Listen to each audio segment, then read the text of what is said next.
My name is Arthur Finch and I am 48 years old. For nearly 2 decades, my home in Willow Creek, Pennsylvania has been more than just a house. It has been a sanctuary, a testament to order and meticulous care.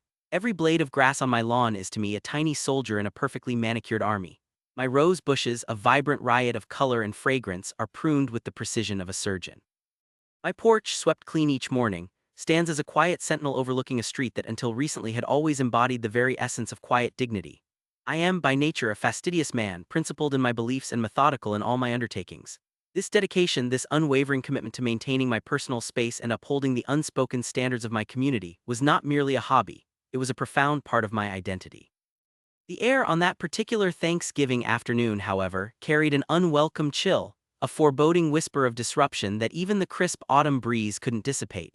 I had just returned from a quick trip to the grocery store, retrieving a forgotten ingredient for a complex baking order, a rare deviation from my usual meticulously planned schedule.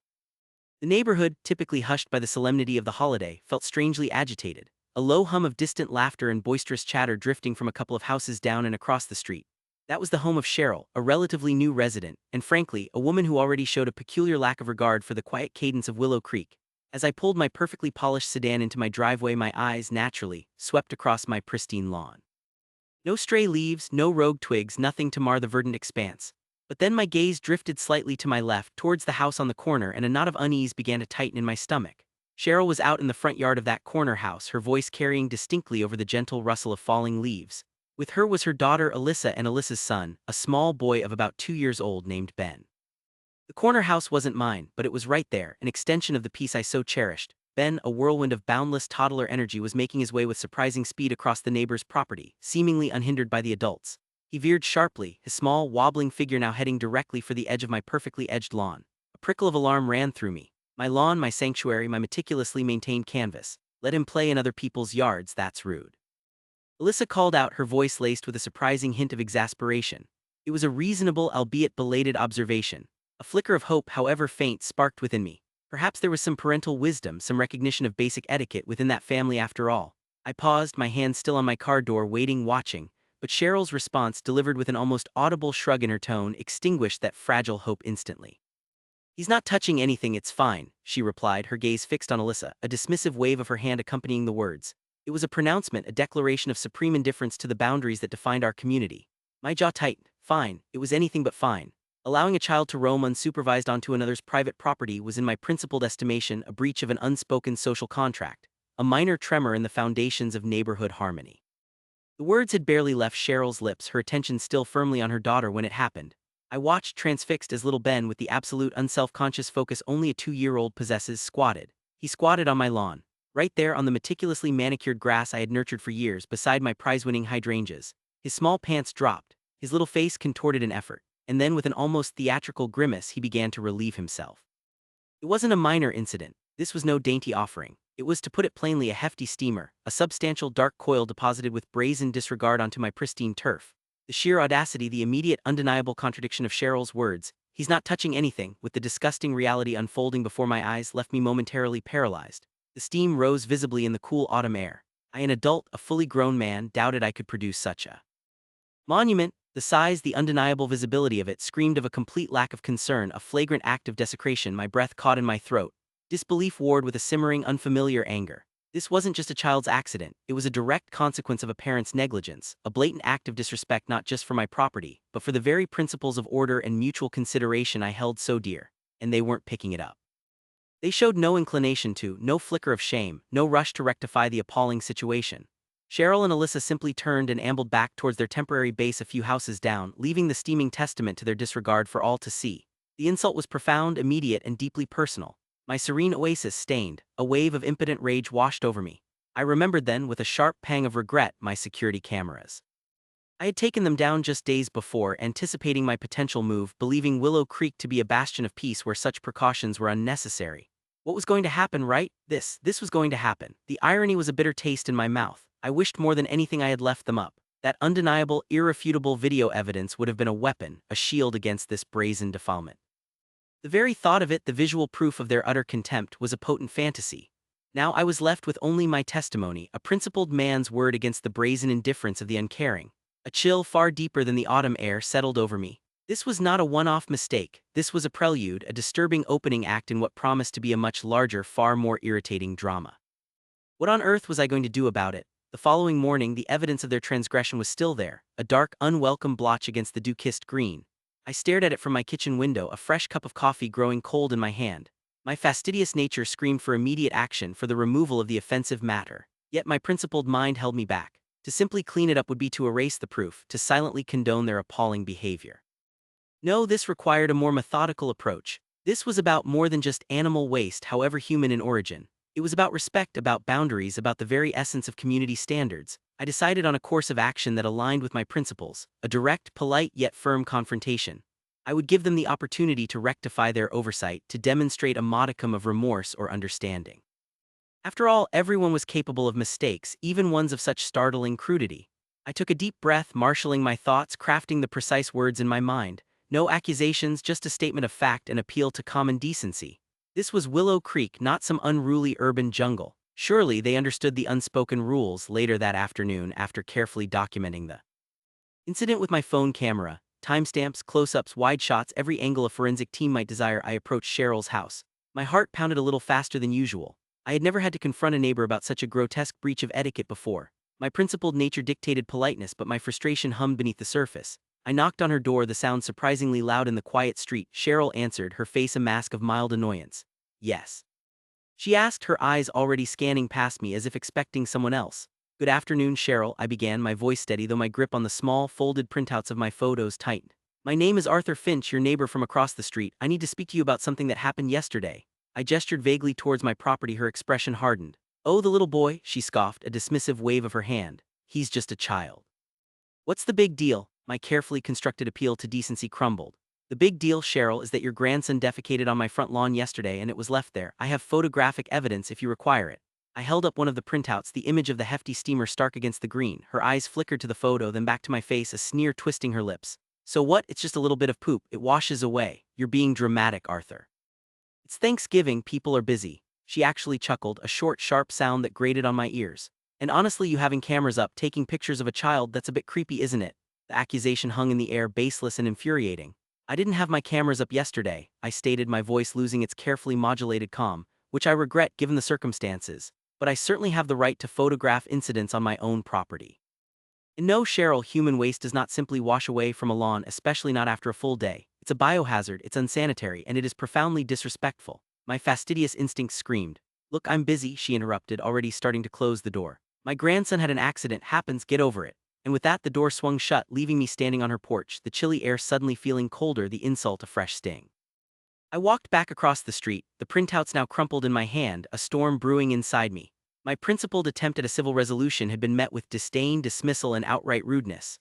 My initial annoyance was rapidly hardening into something far more potent. This wasn't just a lapse in judgment. This was a deliberate, arrogant refusal to acknowledge wrongdoing. This was a direct challenge to the very standards I upheld. The quiet dignity of Willow Creek was under attack, and it seemed I was the only one willing to stand guard. The next day, as if on cue, the escalation began. I woke to the sound of an aggressive, barking dog, not a distant sound but right outside my bedroom window. I looked out to see a large, shaggy dog, unleashed, tearing across my prize-winning petunias, digging at the soil and leaving a trail of uprooted petals. And there, standing on the sidewalk, watching with a casual indifference, was Cheryl, sipping from a mug, her gaze fixed anywhere but on the havoc her pet was wreaking. She didn't own a dog, I was certain. This was a borrowed nuisance, a proxy for her own disrespect. My fastidious soul recoiled. My stomach churned. The memory of my carefully nurtured petunias, now shredded and dirt-splattered, ignited a fresh surge of fury. This was not an accident. This was a direct, calculated act of passive-aggressive retaliation. It was a message: we don't care about your rules, Arthur. We don't care about your property, and we certainly don't care about your peace. I watched for a moment, waiting for her to intervene, for the dog to be leashed, for anything resembling responsibility. Nothing. She took another sip of her coffee, her back to me. My resolve hardened. My methodical nature, usually applied to garden planning or tax preparation, now turned its full focus to documenting this new assault. I took out my phone again, snapping photos of the dog, the damaged flowers, Cheryl's serene face. I even managed to capture a short video of the dog lifting its leg against the base of my mature maple tree. This wasn't just about a defiled lawn anymore. This was about a pattern of behavior, a deliberate campaign of disrespect that threatened to unravel the very fabric of my ordered existence. My peace, the quiet dignity of my home, was being systematically dismantled, brick by the sheer unadulterated brazenness of Cheryl and her family. I knew then with a chilling certainty that this was only the beginning. The promise of peace, once so steadfast, now felt like a fragile memory. I was no longer merely observing. I was now firmly entrenched in a conflict I had never sought, but one I could not in good conscience ignore. The next question hung heavy in the air. What was their next move, and how was I, Arthur Finch, going to defend my home against this encroaching chaos? Subscribe to Neighbours From Hell channel for new Neighbours From Hell stories daily. The dog incident was merely the overture to their symphony of aggravation. In the following weeks, their behavior escalated with a chilling consistency that spoke not of happenstance but of deliberate malice.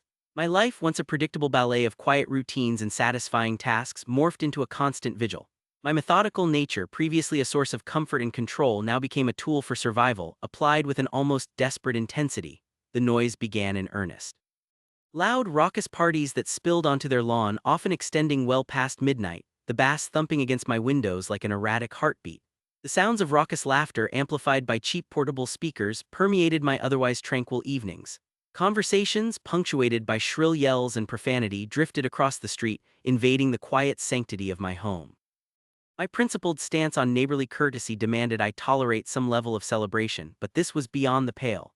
This was an invasion, a relentless auditory assault. I started a meticulous log. Each entry was a testament to my mounting frustration. November 28, 11:47 p.m. Loud music, heavy bass, unintelligible shouting. Persisted until 2:15 a.m. Disturbed sleep.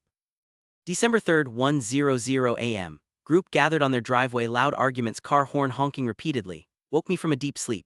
My precise handwriting filled page after page, each date a new wound in my once peaceful existence. My first formal step after the direct confrontation failed was to pen a formal, impeccably worded letter. I cited Willow Creek's community guidelines, which clearly stipulated quiet hours and a respect for neighboring properties. I attached photographs of the initial incident, the dog damage, and even a few timestamped pictures of their overflowing trash cans, left at the curb for days after collection, attracting flies and stray animals. My principled approach dictated that I present an undeniable objective case. I sent it via certified mail, a small, hopeful gesture that perhaps the formality would impress upon them the seriousness of their conduct. The response was not a cessation of their behavior, but a subtle, insidious shift in their tactics. The loud parties became slightly less frequent, replaced by other, equally irritating but harder to document nuisances. Children, presumably Ben and his cousins, were now routinely riding their scooters on my meticulously swept sidewalk, leaving black marks. Sometimes they'd accidentally veer onto my lawn, scuffing the grass. Small pieces of litter, candy wrappers, crumpled paper, plastic cups, would appear near my property line, just beyond the reach of the wind, suggesting deliberate placement. Each incident, minor on its own, chipped away at my resolve, eroding my patience. I invested in high-definition security cameras. No longer would I be caught without irrefutable proof. I researched the best models, the optimal placements, ensuring every inch of my front yard and driveway was covered, capable of capturing crystal-clear footage, even in low light. It felt like preparing for war, a profound betrayal of the trust I had once placed in my community. The click of the installation tools, the hum of the recording devices became a new, unsettling soundtrack to my life. With my new technological arsenal, my documentation became even more precise. Video clips replaced static photos, offering undeniable proof of every infraction. The children veering onto my lawn clear as day. The discarded litter captured by motion sensors. The blaring music timestamped and volume metered. My methodical nature found a perverse satisfaction in the growing dossier, each file a new piece of ammunition in the battle for my peace. My next attempt at resolution involved the Community Homeowners Association. A formidable-sounding body, the Willow Creek Homeowners Association, or WCHA, was supposedly the arbiter of neighborhood disputes. I compiled my evidence, the certified letter, my detailed log, a USB drive filled with videos. I requested a meeting with the board. The meeting was a sterile affair, held in a small, stuffy office at the community center. The board members, well-meaning but seemingly overwhelmed by the sheer volume of petty disputes, listened patiently. They nodded, they took notes. "We'll send them a letter, Mr. Finch," the president, a perpetually tired-looking woman named Mrs. Henderson, assured me. "Remind them of the community guidelines." A letter, I suppressed a sigh. I had already sent a letter. The bureaucracy of it all felt like wading through treacle while my house was figuratively burning down.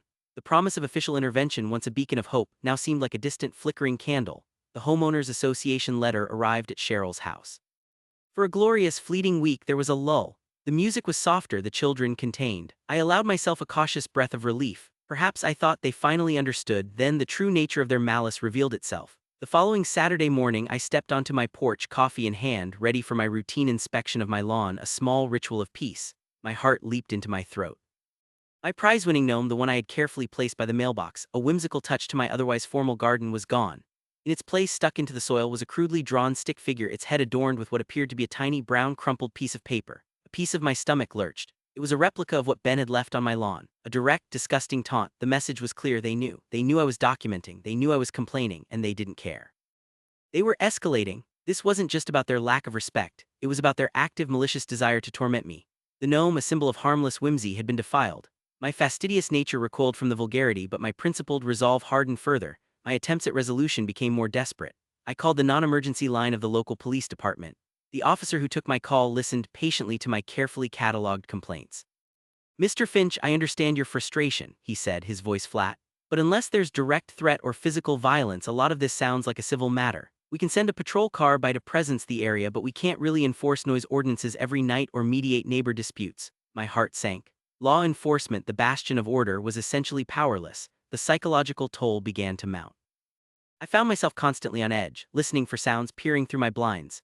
My meticulous routines, once a source of calm, became a compulsive ritual of vigilance. Sleep became elusive, fragmented by phantom noises or real ones. The quiet dignity of my home, my sanctuary, was being eroded by a constant state of low-level anxiety. My thoughts revolved almost entirely around Cheryl and her family, their latest affront, my next move. I was consumed. This wasn't living, it was enduring. One evening, after another particularly egregious night of loud music that pounded through my skull until 3 in the morning, I reached my breaking point. I stood in my living room, the meticulously arranged furniture suddenly feeling oppressive, the silence of my own home overshadowed by the lingering echoes of their revelry. I felt utterly, completely helpless. My principled approach, my methodical nature, my fastidious care, all seemed useless against their boundless, brazen disregard. I had tried polite requests, formal letters, appeals to authority, and all had been met with scorn or impotence. My efforts had only seemed to fuel their insolence, making them bolder, more direct in their harassment. My sanctuary had become a battleground, and I was losing. The frustration churned into a cold, desperate anger, leaving me with a profound sense of despair. This was rock bottom. The question now was not what they would do next, but what I would do. A principled man pushed to the very brink by his Neighbours from Hell. Subscribe to Neighbours from Hell channel for new Neighbours from Hell stories daily. The cold grip of despair held me for what felt like an eternity, though in reality it was only a few agonizing days. I was a man adrift in his own home, surrounded by the meticulous order I had always cherished, yet feeling utterly out of control. My fastidious nature, once a source of pride, now felt like a cruel joke, each perfectly placed object a painful reminder of the chaos erupting just beyond my carefully manicured lawn. My principled approach had yielded only mockery, and my methodical efforts had seemed to serve only as a catalyst for their increased aggression. I felt bruised, beaten, and utterly drained. The profound sense of violation born from that initial, disgusting act on my lawn had metastasized into an all-consuming sense of injustice. But then, as despair often does, it gave way to a chilling clarity. Rock bottom for a principled man like myself is not an endpoint but a crucible. The fire of frustration and anger, having burned away my last vestiges of naive hope, forged a new, sharper resolve. My dedication to order and community standards had not vanished. It had merely been refined, stripped of its gentler inclinations. I would no longer merely react, I would act with surgical precision, fueled by every single slight, every single sleepless night, every single act of calculated disrespect. My motivation, the restoration of order and respect, transformed into an unwavering, almost icy determination for justice. I would not lower myself to their level of vulgarity or childish spite. My revenge would be legal, irrefutable, and utterly devastating. My methodical nature reasserted itself, but with a vengeance. I spent days locked in my study, a fortress of research. I devoured Willow Creek's municipal code, poring over every last ordinance, every bylaw, every obscure regulation. Noise restrictions, property maintenance standards, public health codes, nuisance laws. I became a walking encyclopedia of local statutes. I learned about zoning laws, about permitted structures, about regulations for waste disposal and the upkeep of private property. I discovered that Willow Creek had surprisingly stringent rules, often overlooked but undeniably present. My fingers flew across my keyboard, cross-referencing, highlighting, creating a mental map of legal vulnerabilities. I knew my security cameras were good, but good wasn't enough for the scale of my new undertaking. I upgraded again, installing professional-grade covert cameras with advanced night vision and audio recording capabilities. I consulted with a retired private investigator I knew through a mutual acquaintance, seeking advice on evidence collection, chain of custody, and how to create a dossier that would stand up to any legal scrutiny. He taught me about patterns of behavior, aggravated nuisance, and the importance of chronological, airtight documentation. My fastidious nature embraced this new level of detail with fervent precision. For the next several weeks, I became a silent, omnipresent observer, My life revolved around their transgressions. Every late-night party, every misplaced piece of litter, every child's scooter mark on my sidewalk, every instance of their dog, which I now understood was a rotating cast of different neighborhood dogs they borrowed, for walks usually unleashed, digging on my lawn, all were meticulously recorded. I didn't just record, I timestamped, I added contextual notes, I cross-referenced with the specific municipal codes they were violating. My log grew into a monumental tome of their misdeeds, a damning indictment of their complete disregard for civilized living. I even managed to capture a crystal-clear video of Alyssa yelling obscenities at a delivery driver who mistakenly pulled into their driveway, a clear breach of the public disturbance ordinance. Their brazenness, ironically, became my greatest asset. They had no idea the silent, meticulous war I was waging. They reveled in their perceived victory, their taunts growing bolder. Once I found a discarded fast food container, deliberately stuffed into one of my prized rose bushes. Another time, Ben, seemingly encouraged, openly urinated in plain view on the grass verge between my property and the sidewalk, while Cheryl watched from her porch laughing. These were not accidents, these were provocations, and each one unknowingly to them added another nail to their coffin of legal culpability. I calmly filmed it all, the camera's red light a silent, deadly eye. The grand payoff would not be a single dramatic confrontation, but a methodical, bureaucratic, inescapable squeeze. My principled stand meant I would not resort to their vulgar tactics, but I would use the full, crushing weight of the law to restore the order they had so carelessly disrupted. My comprehensive dossier, when complete, was a marvel of methodical planning. It was not just a collection of complaints. It was a bound, indexed, professionally presented legal brief. It included a chronological log of every single incident, from the initial defecation to the latest public urination. High-definition video clips time-stamped and geotagged, illustrating each violation. Photographic evidence of property damage, litter, and unkempt conditions. Copies of relevant Willow Creek ordinances and bylaws with the specific violated sections highlighted in red. Transcripts of audio recordings, capturing their loud parties, vulgar language, and their dismissive responses to my earlier attempts at communication.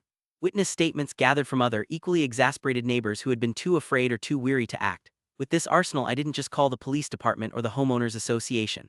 I made appointments. I went directly to the city's code enforcement office, the public health department, and the zoning commission. I scheduled a formal presentation with the homeowners association board. I presented my case calmly, methodically, showing the patterns of behavior, the flagrant disregard for multiple statutes, the escalating nature of their provocations. My voice was steady, my demeanor unshakable. I was not emotional, I was factual. The initial reactions were varied. Code enforcement was impressed by the sheer volume and quality of evidence. The public health department was genuinely concerned about the unsanitary practices, especially the repeated human waste incidents. The homeowners association, initially sluggish, suddenly seemed to grasp the full extent of the problem when faced with irrefutable video of vandalism and noise violations.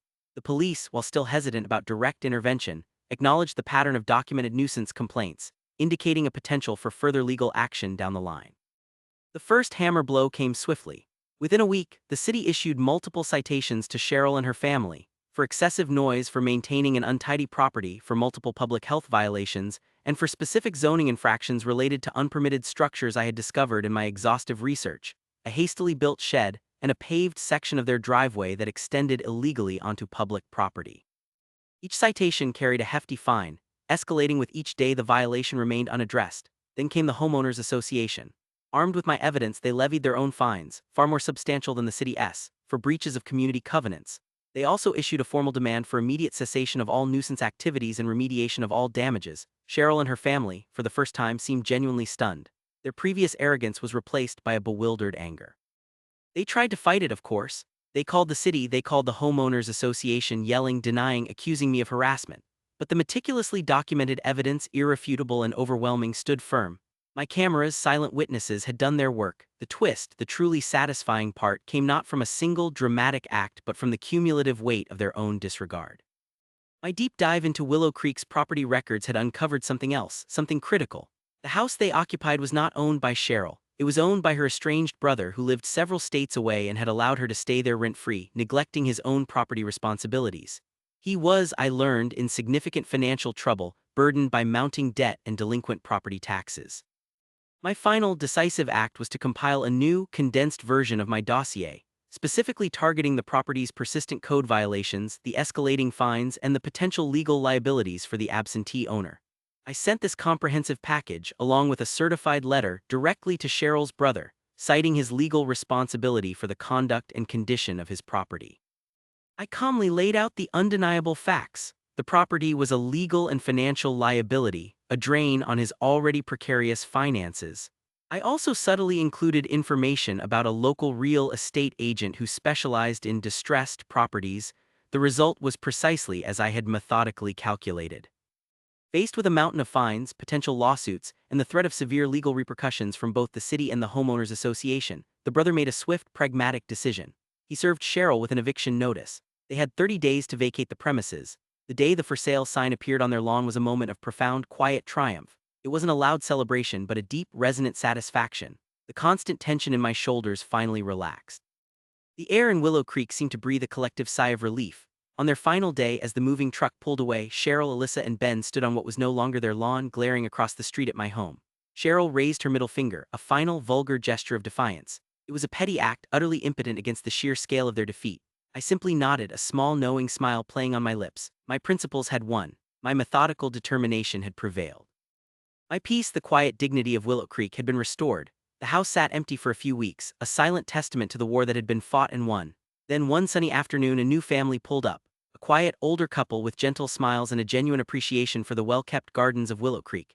They introduced themselves as the Millers, recently retired and seeking a peaceful community. I watched them, my heart swelling with a quiet contentment. My vigil had ended in a new, welcome era of tranquility. As I stood on my porch surveying my perfectly restored lawn, the sun warm on my face, a final, curious thought occurred to me. In their desperation to move, in their final, petty act of spite, Cheryl and her family had left their backyard in an utter shambles. Trash bins overflowing, old furniture piled haphazardly, weeds sprouting unchecked. A final, deliberate insult to the fastidious nature of the neighborhood. But in my methodical victory, I had already anticipated this. I had contacted the city code enforcement just hours before the moving truck left, providing photographic evidence of the deplorable state of the property, knowing full well that final property inspections would carry further penalties for the brother. Their very last act of defiance became another fine, another consequence of their endless disrespect. Justice, I realized, was not always swift, but when meticulously pursued, it was utterly absolute. Subscribe to Neighbours from Hell channel for new Neighbours from Hell stories daily.